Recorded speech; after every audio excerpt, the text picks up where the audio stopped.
সুখদেব গোস্বামী সুতমনি ৬০,০০০ ঋষিবর্গের মাঝে ভাগবতীয় আলোচনা করেন এবং সুখদেব গোস্বামী পরীক্ষিত মহারাজের সামনে আলোচনা করেন। সুতমনি এবং সুখদেব গোস্বামী দুজনই বক্তা, শুধু পার্থক্য একটি জায়গায়, সেটি হচ্ছে সুখদেব গোস্বামী তার পিতা ব্যাসদেবকে গুরুবরণ করে সেই অমেয় কথা পেয়েছেন, আর সুতমনি ওই পরীক্ষিত মহারাজকে যখন বলছিলেন সুতমনি সেখানে শুনেছিলেন। দুজনই বক্তা, কিন্তু ভাবক বলছে ভাবনা যত প্রখর হয় ভাবের চিন্তা তত গাঢ় হয়। তাই সুখদেব গোস্বামীর ভাবনা ছিল প্রখর, এর জন্য তার আলোচনার বিস্তারিত ছিল তেমন। সুখদেব গোস্বামী যখন মায়ের গর্ভে থেকে ভূমিষ্ঠ হওয়ার সাথে সাথে ইহলোকের মায়া ত্যাগ করে জঙ্গলে যেয়ে ধ্যান করবেন সিদ্ধান্ত নিলেন, তখন তিনি তার ভাবটা বেশটা কেমন ছিল। উলঙ্গ অবস্থায় তিনি ছুটে গেলেন ভগবানের নাম নিতে নিতে জঙ্গলের দিকে। যেখান দিয়ে যাচ্ছিলেন সেখানে নদীতে কিছু রমণী স্নান করছেন। সুখদেব গোস্বামী যখন চলে গেলেন, রমণীরা তাদের লজ্জা নিবারণ করলেন না, কিন্তু যখন তার পিছন পিছন বৃদ্ধ ব্যাসদেব দৌড়িয়ে যাচ্ছেন, রমণীরা তখন লজ্জা নিবারণ করলেন। তো ব্যাসদেব আশ্চর্য হয়ে গেলেন ঘটনাটি দেখে। ব্যাসদেব জিজ্ঞাসা করলেন রমণীদের যে, মা, আমি তো বৃদ্ধ, আমার ভেতরে মায়া আসার সম্ভাবনা নেই, কামনা আসার সম্ভাবনা নেই। কিছুক্ষণ আগে আমার যুবক ছেলে চলে গেল,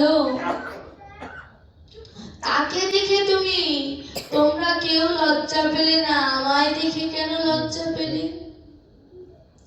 ওখান থেকে এক রমণী বলে উঠল, যদি অভয় দান করেন আমি বলতে পারি কেন আমাদের ভিতরে লজ্জা জেগে উঠেছে। ব্যাসদেব অভয় দেওয়ার সাথে সাথে রমণী বললেন, আপনার ভেতরে লজ্জা বলতে যে বিষয়বস্তু, সেই বিষয়বস্তু আপনি বোঝেন। যদি না বুঝতেন তাহলে এখানে দাঁড়িয়ে প্রশ্ন করতেন না। আর আপনার পুত্র ইহলোকের সকল মায়াকে তুচ্ছ করে চলে গিয়েছে, তাই তার কাছে আমাদের কোনো ভয় নেই। সুখদেব গোস্বামী এতটা ন্যায়পরায়ণ ছিলেন। যখন সুখদেব গোস্বামী জঙ্গলের ভিতরে ধ্যান করছে, ব্যাসদেব চিন্তা করলেন সুখদেব গোস্বামীকে নেওয়ার একমাত্র উপায় হচ্ছে সেই অমীয় কথা ভাগবত, যা তিনি সরস্বতী নদীর তীরে বসে গণেশ ঠাকুরকে দিয়ে লিখিয়েছিলেন। ভ্রমর কোথায় বসে? যে ফুলে মধু আছে ভ্রমর সেই ফুলের কাছে যায়। কৃষ্ণ চৈতন্য চরিতামৃত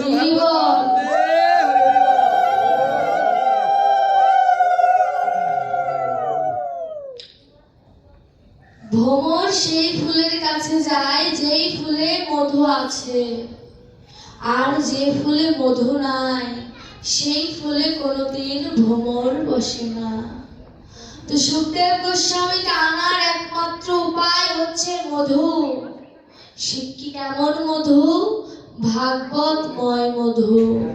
তিনি তার এক শিষ্যকে শিখিয়ে দিল, যাও তুমি আমার পুত্রকে ডেকে আনবে কেমন করে জানো? এই জগতের ফুল নড়াচড়া করতে জানে না, কিন্তু আমার পুত্রকে ফেরত আনার জন্য তুমি জীবন্ত ফুল যা নড়াচড়া করতে জানো। আর সেই ফুলের মধ্যে আমি ভাগবতের একটি শ্লোক স্বরূপ মধু ঢেলে দিলাম। তুমি সেই মধুর দ্বারা ভ্রমরকে আকর্ষণ করে আমার কাছে নিয়ে আসবে। শ্লোকটি কি ছিল? শ্লোকটির ভাবার্থ ছিল এমন, যে কিনা বিশ্ব ব্রহ্মাণ্ডের জগৎপতি, তিনি কিনা পুতনা রাক্ষসীকে চিনতে পারলেন না, তার মতো পাপীর স্তনে মুখ দিলেন। এই ছিল শ্লোকের তাৎপর্য। যখন জঙ্গলের মাঝে সুখদেব গোস্বামী এই শ্লোক শুনেছে, তৎক্ষণাৎ সুখদেব গোস্বামী ওই শিশুকে জিজ্ঞাসা করলে, শ্লোক কোথায় গেলে এই শ্লোকের পরবর্তী সন্ধান আমি পাবো? কোথায় গেলে পাবো? আমায় একবার পথ বলে দাও। শিশুটি চতুরতা করলেন, জানালেন না, বলছে চলো আমার সাথে, আমি তোমায় দেখিয়ে দেব। যখন গেলেন ব্যাসদেবের কাছে, ব্যাসদেবকে বলছে, পিতা তুমি আমাকে বাঁধবে বলে চতুরতা করেছো, লাভ নেই, আমি বন্ধন হব না, আমি যে বন্ধন হব না। পিতা বলছে, তোমাকে বন্ধন করার জন্য আমি আনিনি, এই জগতের বন্ধন থেকে তুমি খণ্ডন করতে পারবে বলে তোমায় আমি আমার কাছে এনেছি। তুমি এই ভাগবতের অমীয় মধু পান করো, আর পান করে করবে কি জানো? তুমি এই ভাগবতের অমীয় মধু একা পান করো না, এই মধু পান করে তুমি জগতে কৃষ্ণ নাম অপ্রাকৃত লীলা-মাধুর্য বিলিয়ে দাও।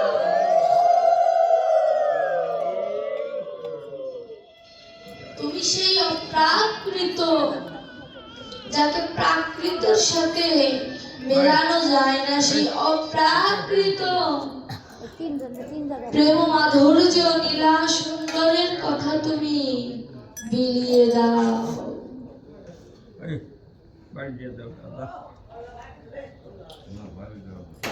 কেউ কথা বলবেন না আপনারা, বিলিয়ে দাও। কেমন করে বিলাবে জানো?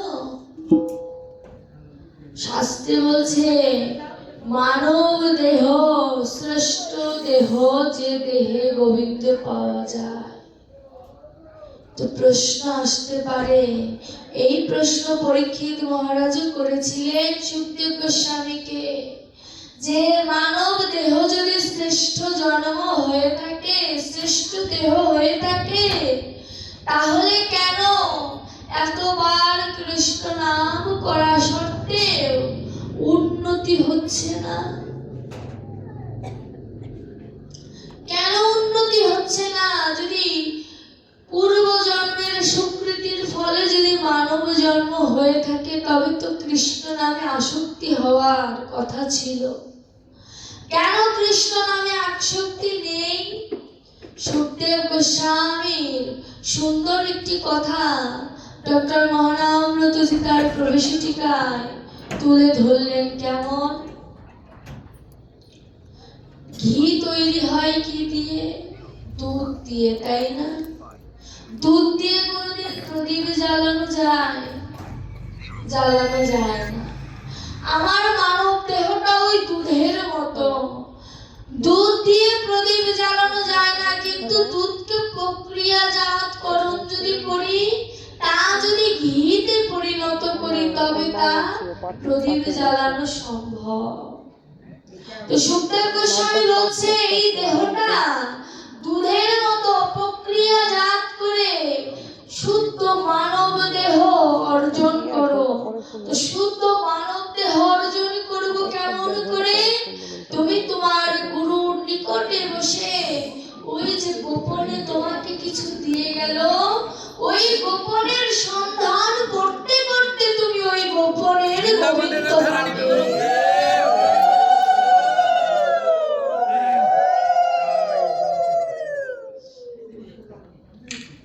তুমি ওই গোপনের সন্ধান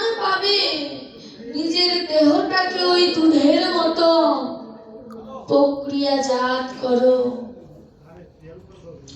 ভক্তের চরণ ধুলি নিয়ে প্রক্রিয়াজাত করো। মাখন তৈরি করতে যেমন মৈথুন করতে হয়, তদ্রূপ কৃষ্ণ ভক্তি উদয় করতে হলে হৃদয়ের প্রেম সাগরে ভক্তের চরণ ধুলির দ্বারা রশি তৈরি করে ভগবানকে দণ্ড তৈরি করে মৈথুন করলে সেদিন ভক্তি পাওয়া সম্ভব। হরে কৃষ্ণ। তখন ভক্তি পাওয়া সম্ভব।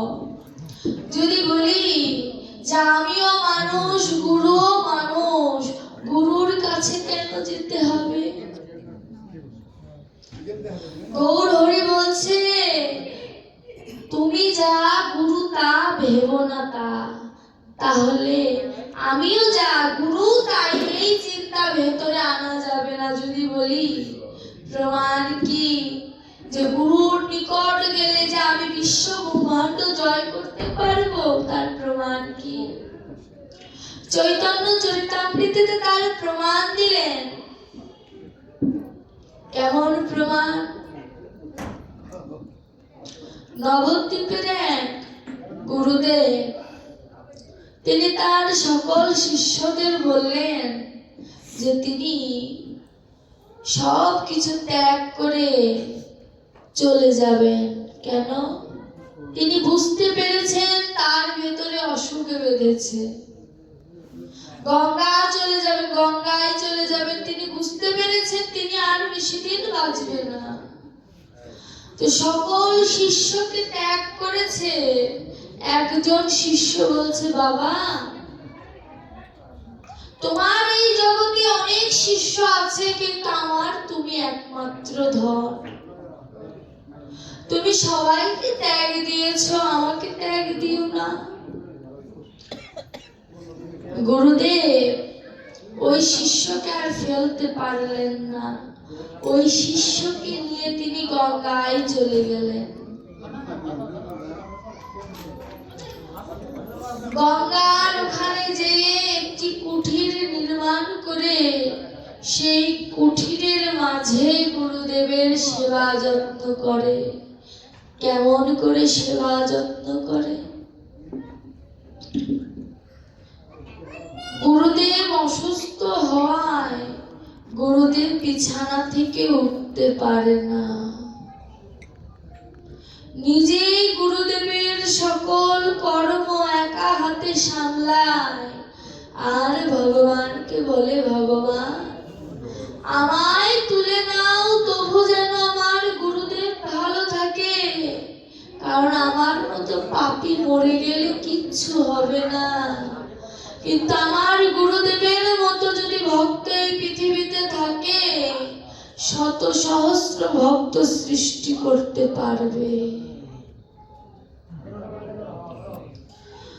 গুরুদেব বিছানায় শুয়ে আছে, শিষ্য গুরুদেবের চরণ সেবা করে। চরণ সেবা করে, আর তার ভাবনাটা কেমন? তার মনের ভাবনাটা কেমন যখন তিনি চরণ সেবা করে? যখন শিষ্য গুরুদেবের চরণ সেবা করে আর মনে মনে ভাবে, গুরুদেব ওই গোবিন্দের চরণ তো কোনোদিন দেখি নাই, ওই গোবিন্দকে তো কোনোদিন দেখি নাই, দেখেছি তোমাকে, তুমি আমার পরম ভগবান। বিশ্ব ব্রহ্মাণ্ডের যিনি মালিক, তার চরণে সকল কিছু ঠাঁই পায়, শুধু আমার মতো অধম ব্যতীত। আর তোমার মতো গুরুদেবের চরণে একমাত্রই আমাদের অবস্থান। তুমিও যদি অবস্থান না দাও, কোথায় যাব? তুমি ছাড়া তো কেউ নাই। হে গুরুদেব, মনের বাসনা কিন্তু ভাবনয়নে দর্শন করতে করতে হবে, শিষ্যের মনের বাসনাটা কেমন হতে হয় সেই শিক্ষা এই উপাখ্যানে রয়েছে। শিষ্য চোখ দিয়ে অশ্রু ঝরঝর করে বের হচ্ছে আর বলছে, ইহ জগতের জল দিয়ে তোমার চরণ ধোয়াবো না। কারণ ইহ জগতের চরণ জল দিয়ে তোমার চরণ ধোয়াবো না কেন জানো? তোমায় তো কোনো কিছু দিতে পারিনি, অন্তত চোখের জলটুকু যদি নিবেদন করতে পারি, যদি এই চোখের জলের দ্বারা তোমায় যদি একটু সেবা করতে পারি, তাহলে বোধহয় একটু পাপ সংকুচিত হলেও হতে পারে। শিষ্য নয়ন জলে কাঁদছে আর বলছে, যেমন বদন ছাড়া আমি থাকবো কেমন করে? গুরুদেব শয়নে চলে যাওয়ার পরে গঙ্গার ধারে গিয়েছে, গঙ্গা দেবীকে বলছে, মা, এই জগতের সবাই তো তোমার কাছে স্নান করতে আসে শুদ্ধ হওয়ার জন্য, আমি তোমার কাছে শুদ্ধ হতে আসিনি। এই জগতের কারোর বিশ্বাস নাই গুরু সঙ্গ করলে তার গঙ্গা স্নান আপনা আপনি হয়ে যায়। আমার বিশ্বাস, আমি আমার গুরুদেবের সঙ্গ করছি, তোমায় স্নান করার প্রয়োজন আমার নাই। কিন্তু আজ আমি তোমার কাছে নিবেদন নিয়ে এসেছি। শুনেছি ভগবানকে পেতে হলে কোন একটি আশ্রয় ধরতে হয়। আমার আশ্রয় আমার গুরুদেব সত্য, কিন্তু তুমি তো মা, তুমি তো সন্তানের কথা বোঝো, তোমার কাছে নিবেদন মা, তুমি আমার হয়ে প্রাণ গোবিন্দের কাছে নিবেদন করবে। এই জগতে যেমন মাছ জল ছাড়া বাঁচে না, ঠিক আমি যে আমার গুরুদেব ছাড়া বাঁচব না। আমি আমার গুরুদেব ছাড়া বাঁচব না। তুমি কি ভগবানকে বলতে পারো আমার গুরুদেবকে যেন আমার কাছে রেখে দেয়? এমন আত্মনিবেদন দেখে ভোলানাথ পার্বতীকে বলছে, দেখে নাও কতটা ভক্তি। গঙ্গায় গিয়েছে, গঙ্গা স্নান করছে না, পাশেই আমার মন্দির, আমার মন্দিরটাও সে দর্শন করলো না। পার্বতী মা বলছে, ভোলানাথ তুমি একবার যাও না, একবার যাও না ওই শিষ্যের কাছে, ওর করুণ চোখের জল সহ্য হয় না, তুমি একবার ওর কুটিরে যাও না। ভোলানাথ কোন রূপ ধরে নয়, সরাসরি গিয়েছে শিষ্যের কাছে। শিষ্যকে ডাক দিয়েছে, যে ভক্ত একবার বাহিরে আসবে। শিষ্য তখন গুরুদেবের সেবা করছে। বলছে, তোমার নাম কি গো? ভগবান বলছে, আমার নাম ভোলানাথ।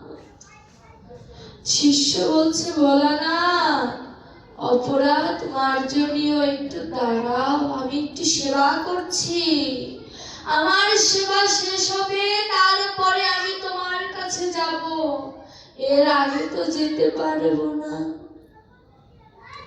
গুরু ভজন কাকে বলে দেখেছেন? ভগবান দাঁড়িয়ে রয়েছে দরজার সম্মুখে, তাকে বলছে, আমার গুরুদেবের সেবা করছি, এখন তো যেতে পারবো না। সেবা যতক্ষণ করছে ভোলানাথ দরজায় দাঁড়িয়ে চিন্তা করছে, এই বিশ্ব ব্রহ্মাণ্ডের সকলকে আমি অপেক্ষা করাই, আর আমাকে কিনা আজ ভক্ত অপেক্ষা করাচ্ছে। সেবা শেষ হওয়ার পরে ভক্ত দাঁড়ালেন বৈষ্ণব ভোলানাথের সামনে। ভক্তকে বলছে, ভোলানাথ, তোমার কিছু চাওয়ার যদি থাকে আমার কাছে চাইতে পারো, তুমি যা চাইবে তোমাকে আমি তাই দেব, বলো তোমার কি চাওয়া। শিষ্য বলছে, আমার তো কিছু চাই না, আমার গুরুদেব আমার কাছে সবকিছু, আমি কিচ্ছু চাই না তোমার কাছে, তুমি চলে যাও প্রভু। তুমি আমাকে মায়ার বন্ধনে বাঁধতে এসেছো, তুমি না বৈষ্ণব, তুমি জানো না বৈষ্ণবের চতুরতা থাকতে নেই, তুমি আমাকে মায়ায় বাঁধতে এসেছো, চলে যাও, চাই না আমার কিছু, যদি দিতে হয় আশীর্বাদ করো, আমি যেন আমার গুরু সঙ্গ থেকে বঞ্চিত না হই। শ্রীমদ্ ভাগবতানন্দে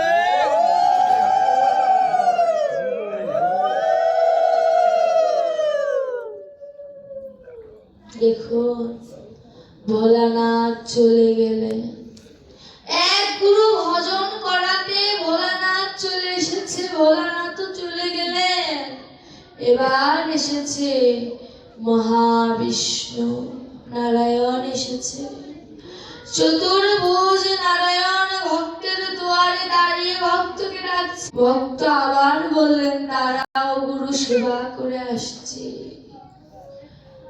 গুরু সেবা করে যখন ভগবান বিষ্ণুর সামনে দাঁড়ালেন, যে রূপ দেখে বিশ্ব ব্রহ্মাণ্ড মোহিত হয়ে যায়, সেই রূপ দেখে বলছে, তুমি আমার গুরুদেবের কাছে তুচ্ছ,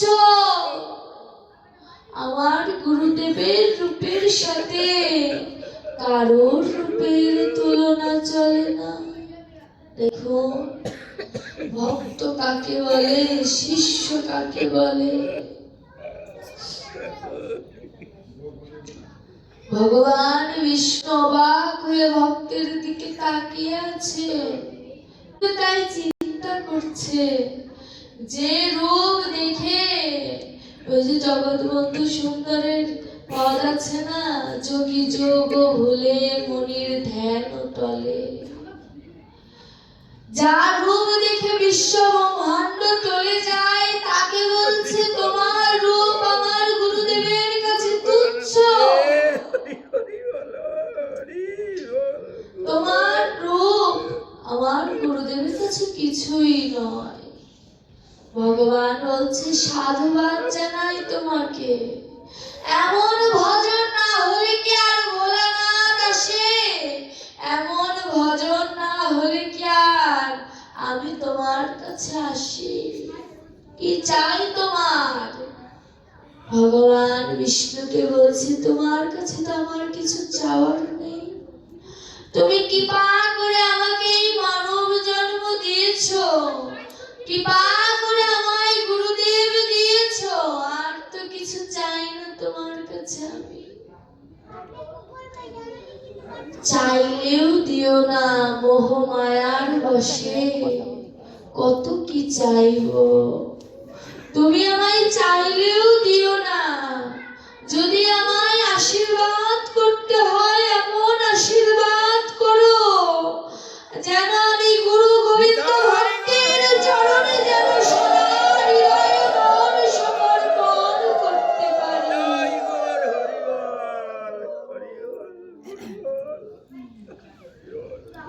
আমি যেন আমার হৃদয় মন সকল কিছুই চরণে রাখতে পারি। গুরুদেব উঠে এসেছেন, উঠে এসে দেখে স্বয়ং মহাবিষ্ণু তার ঘরের সামনে দাঁড়িয়ে আছে। গুরুদেব বলছে, কি করেছিস? ভগবানকে দাঁড় করিয়ে রেখেছিস। শিষ্য বলছে, আমার কাছে তো আমার গুরুদেবই ভগবান, আমার কাছে তো আমার গুরুদেবী সকল কিছু। গুরুদেব নয়ন জলে ভেসে শিষ্যকে জড়িয়ে ধরে বলছে, গুরু মিলে ঘরে ঘরে, শিষ্য মিলে একে। গুরু ঘরে ঘরে পাওয়া যায়, শিষ্য পাওয়া যায় না। ওরে শিষ্য, আজ তুই যে ভালোবাসা আমায় দিবি, এই ভালোবাসার ঋণ তো আমি শোধ করতে পারবো না। এই ভালোবাসার ঋণ আমার শোধ হবে না। আয় শিষ্য, আমার বুকে আয়। প্রেম আলিঙ্গন করার পরে গুরুদেব ভগবানের কাছে কি চাইলেন জানে? চৈতন্য চরিতামৃতের অপূর্ব দৃষ্টান্ত। শিষ্য তো কিছু চায়নি, গুরুদেব ভগবানের কাছে চাইছে, ও গোবিন্দ, তোমার চরণ আমি চাই না, কিন্তু সামনের জন্মে আমায় গুরু নয়, আমার শিষ্যকে আমার গুরু করে পাঠিও।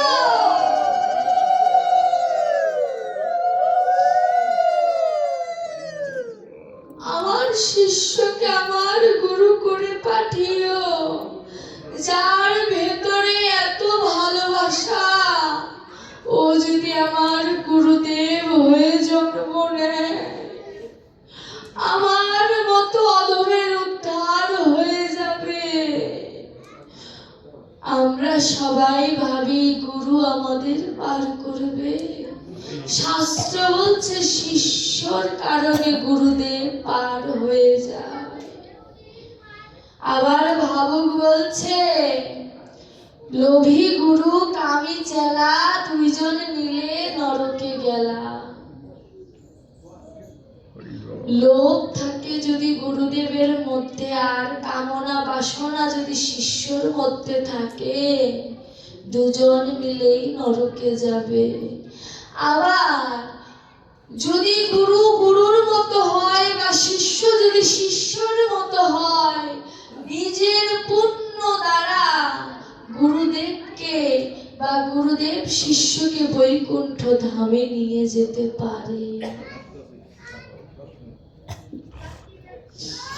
গুরুদেব আমাদের জীবনে এমন প্রভাব বিস্তার করে, যে প্রভাবের ফলে গোবিন্দকে পাওয়া সহজ হয়ে যায়। ভগবান আমাদের সবাইকে ভালোবাসে। ভাগবত বলছে ভগবান সবার, ভগবান সকলকে সমান চোখে দেখে। তো প্রশ্ন আসতে পারে, গুরুদেব নাই শিষ্যকে ভালোবাসে তার কর্তব্য এর জন্য, তো ভগবান যে বলেছে তিনি তার সকল ভক্তকে সমানভাবে ভালোবাসে, আমার তো অর্থ নাই গোবিন্দকে ডাকার, আমার তো অর্থ নাই গোবিন্দকে সেবা দেওয়ার, আমার তো অর্থ নাই বৈষ্ণব সেবা দেওয়ার। গোবিন্দকে আমার ডাকে সাড়া দেবে? গোবিন্দ কি আমার ডাকে সাড়া দিতে পারে? গোবিন্দ দিতে প্রস্তুত আছে কিনা ভাগবতকে প্রশ্ন করা হলো। যে ভগবান কি সবার হয়, ভগবান বলেছে, তার প্রমাণ কি? ভক্তমাল গ্রন্থের অপূর্ব দৃষ্টান্তের মধ্যে উল্লেখ হলো যে ভগবান সবার হয়। কেন? এক বুড়িমা ভগবানকে খুব ভালোবাসতেন। জগন্নাথ লীলার মধ্যে এটি বিস্তারিত রয়েছে। এক বুড়িমা ভগবানকে, জগন্নাথকে অনেক ভালোবাসতেন। প্রতিদিন একটি করে পানের খিলি জগন্নাথকে দিতেন দুপুর বেলা সেবার পরে। প্রতিদিন ভগবানকে পানের খিলি দিতেন আর ওই বুড়িমা বলতেন, ও দয়াময়, সবাই তোমাকে কত দামি দামি খাবার দেয়, রাজভোগ দেয়, কত মাখন ছানা মিষ্টি কত কিছু দেয়, আমি তো তোমায় কিছু দিতে পারি না, তুমি কি আমার ঘরে আসবে না? তুমি কি এই অধমের ঘরে আসবে না? তোমার চরণ কি আমি পাবো না? নয়ন জলে কেঁদে কেঁদে, নয়ন জলে কেঁদে কেঁদে বুড়িমা প্রতিদিন পান থালায় সাজিয়ে জগন্নাথের সামনে দেয় আর জগন্নাথকে বলে, ও দয়াময়, আমার তো সামর্থ্য নেই, যতটুকু সামর্থ্য ছিল সেইটুকু সঞ্চয় করে তোমায় পান নিবেদন করেছি, তুমি কি গ্রহণ করবে না? তুমি কি নেবে না? আমি গরিব বলে, আমি দরিদ্র বলে তুমি কি আমার সেবা গ্রহণ করবে না? প্রতিদিন পান নিবেদন করে বুড়িমা চলে যায়। এই জগতের সবাই রাত্রিবেলা ঘুমিয়ে থাকে আর বুড়িমা নয়ন জলে ভেসে ভেসে গোবিন্দকে বলে, জগন্নাথকে বলে, আবার যেন সকালবেলা তোমার দর্শন পায়, আবার যেন সকালে উঠে নিত্য কর্ম করে তোমার জন্য পানের খিলি সাজিয়ে যেন আবার তোমার মন্দিরে নিয়ে যেতে পারি। বুড়িমা প্রতিদিন রাত জেগে জগন্নাথের নাম জপ করে আর নয়ন জলে ভেসে যায় আর বলে, আর যদি তোমায় না দেখতে পাই, আজকের রাতটাই যদি আমার জীবনের শেষ রাত হয়, তোমার ওই অপ্রাকৃত প্রেমময় মূর্তি তো আমার আর দর্শন হবে না। আবার পরের দিন সকালে উঠে পানের খিলি সাজিয়ে জগন্নাথের সামনে নিয়ে যায়। এক পান্ডা বলে ওঠে, যে কিনা জগতের মালিক, যে কিনা সর্বশক্তিমান, যার কোনো অভাব নেই, সামান্য পান তুমি কেন নিয়ে আসো? আর এলো না। দেখুন, ভক্তের মনে ব্যথা লাগলো যে ভগবান তো বলতে পারে না, তাই পান্ডাদের দিয়ে বলিয়ে দিল যে এই সাধারণ সামান্য পান ওই এত বিশ্ব ব্রহ্মাণ্ডের মালিক সেবা নেয় না। বুড়িমা চলে গেলে বুড়িমা ঘরে গিয়ে নয়ন জলে কেঁদে বলছে, দয়াময়, যখন পরিপূর্ণ দেহ ছিল তখন তো তোমায় ডাকিনি, ভজন বুঝতে বুঝতে বড় দেরি হয়ে গেল, বার্ধক্য চলে এসেছে, ভেবেছিলাম শেষ বয়সটা তোমার চরণে আত্মনিবেদন করে পার করে দেব, তা তো আমার ভাগ্যে আর হলো না। এই ভেবে কাঁদতে কাঁদতে বুড়িমার দেহের প্রাণ পাখিটা চলে গেল। জগন্নাথ মন্দিরে বসে নয়ন জলে ভেসে ভেসে বলছে, হায় হায়, কি হলো? আমার ভক্ত আমার বিরহে প্রাণ ত্যাগ করে দিল।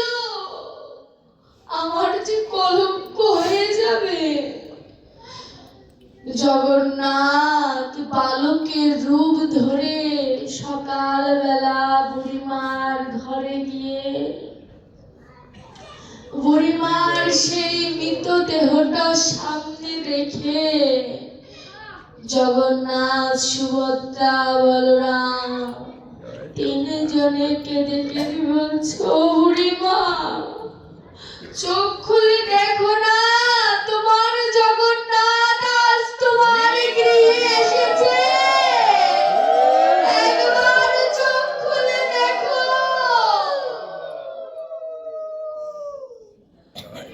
একবার চোখ খুলে দেখো না। আমায় না তুমি দেখতে চেয়েছিলে, আমায় নিজের হাতে সেবা দিবে বলেছিলে। একবার দেখো না, আমি এসেছি, কথা বলবে না। ভাবুক অদূরে দাঁড়িয়ে বলছে, ওরে জগৎ জীব, দেখে নে, তোরাই কাঁদিস না, আমার ভগবান ও ভক্তের জন্য কাঁদে। তোরা কাঁদিস স্বার্থের জন্য, আর আমার ভগবান কাঁদে ভক্তের জন্য। সারা জীবন জন্মে জন্মে আমার ভগবান কাঁদে। ভাবুক জগন্নাথকে বলছে, জগন্নাথ কেঁদো না, তুমি কি জানো না যে চলে যায় সে আর কোনোদিন আসে না? তুমি কি জানো না? জগন্নাথ কি করলো জানেন? ওই বুড়িমার চরণ হৃদয়ে জড়িয়ে ধরে সেই চরণে নয়ন জলে ভিজিয়ে দিচ্ছে আর বলছে, ওরে ভক্ত, তোর দেহ থেকে প্রাণ পাখি গেলে কি হবে? তুই তো আমার হৃদয় মাঝে। যে চরণ ধুলি, যে ব্রজের ধুলি আমরা নিতে চাই না, স্বয়ং ভগবান যে কিনা বিশ্ব ব্রহ্মাণ্ডের মালিক, সে কিনা ভক্তের চরণ ধরে বলছে, ভক্তরে একবার কথা বল, একবার কৃষ্ণ বল। সারা রাত ধরে আমার জন্য তুমি ডাকো, জগন্নাথ দেখা দাও। আজ জগন্নাথ এসেছে, কথা বলবে না। পাড়ার সবাই যখন চলে এলো, জগন্নাথ, সুভদ্রা, বলরাম রূপ ধরলে। আশ্চর্য বিষয় কি জানেন? বিশ্বব্রহ্মাণ্ডে আমরা পাই গৌর হরি কাঁধে নিয়েছে ভক্তের দেহ, কিন্তু জগন্নাথ কাঁধে নিয়েছে একবারই এই বুড়ি মায়ের দেহ। বুড়ি মায়ের দেহটা কাঁধে নিয়ে হরি বল বলতে শ্মশানে চলে গেল।